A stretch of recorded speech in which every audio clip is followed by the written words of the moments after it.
যারা গরিব আছুনে হজ করতে পারো না, গরিবের বন্ধু মুহাম্মাদুর রাসূলুল্লাহ, আমাদের নূরের নবী, আমাদের আল্লাহর হাবিব হাবিবুল্লাহ মুহাম্মাদুর রাসূলুল্লাহ কো আমার গরিব উম্মত শুনরি, তোদের আমি কবুল হজের ব্যবস্থা করছি। তোদের যারা টাকা নাই হজ করতে পারবে না, তোরা যখন প্রতিদিন জুমার আজান হবে রে, তোরা যখন বাড়ি থেকে রে ওযু করে বের হবে, পাক চাক কাপড় পরে বের হবে, পাক পবিত্র কাপড় পরিয়াম ঘরে ওযু করে যখন বের হবে রে, তখন তোর কাপড়টা দুনিয়ার কাপড় না, এটা যেন মক্কা মদিনার এহরামের কাপড়, এহরামের কাপড় হবে।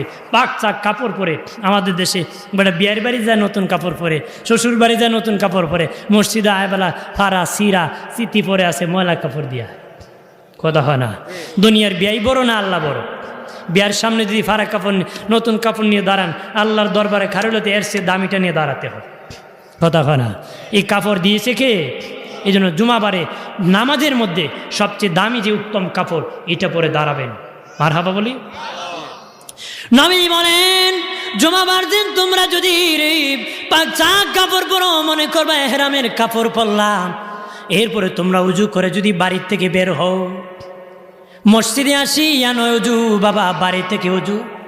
অনেকে আসে বাবা দৌড়ে বা মসজিদে আসে, কো মুয়াজ্জিন গেলে কই পানি কই। কথা হয় না? এটা জায়েজ আছে না? জায়েজ না।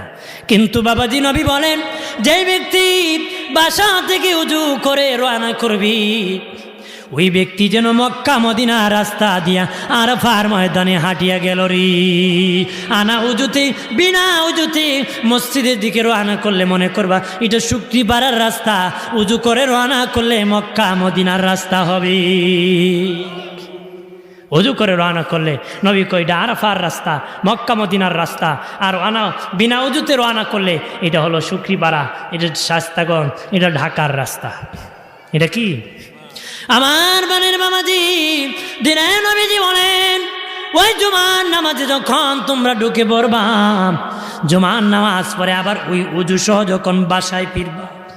আমরা তো সারা সপ্তাহে কোনো সালিশ নাই, জুমাবারে সালিশ থাকে। সারা সপ্তাহে কোনো মিটিং নাই, জুমাবারে মিটিং থাকে। সারা সপ্তাহে কোনো বিচার নাই, জুমাবারে বিচার থাকে।